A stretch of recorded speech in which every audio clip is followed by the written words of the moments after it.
চলুন একটি গল্প শোনা যাক। একবার একটি ক্লাসে 1 থেকে 9 পর্যন্ত সবাই ক্লাস করছিল। হঠাৎ করে 9 গিয়ে 8-এর গালে ঠাস করে একটি চড় বসিয়ে দিল।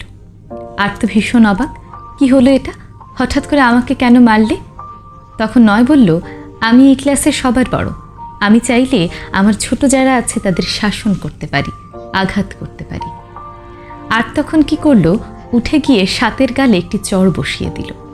তারপর 7 6-কে, 6 5-কে, 5 4-কে, 4 3-কে, 3 2-কে আর 2 1-কে গিয়ে আঘাত করল। এই পর্যায়ে ক্লাসের সবচেয়ে ছোট শূন্য, সে ভয়ে ক্লাসের এক কোণে গিয়ে জড়সড় হয়ে বসে রইল। এবার 1 এগিয়ে গেল তার দিকে। শূন্য তাকে দেখে বলল, আমাকে মারবে তাই না? তখন 1 বলল, না, আমি তোকে মারব না, তুই বরং এক কাজ কর, তুই আমার পাশে এসে দাঁড়িয়ে পড়। তখন শূন্য গিয়ে 1-এর পাশে দাঁড়িয়ে পড়ল। এতে করে তারা 10 হয়ে গেল। এইবার তারা পুরো ক্লাসে সবার চেয়ে বড় হয়ে গেল। গল্পটা এখানেই। আমরা যদি মনে করি আমাদের চেয়ে নিচু যারা আছে তাদের আঘাত করে, অপমান করে, কষ্ট দিয়ে আমরা বড় হয়ে যাব, এটি আমাদের ভুল ধারণা।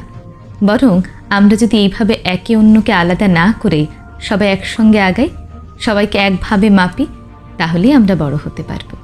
তাই বড় হওয়ার সবচেয়ে ভালো মাধ্যম হলো সবাইকে ভালোবাসা এবং সবাইকে সম্মান করা, কাউকে অকারণে ছোট না করা।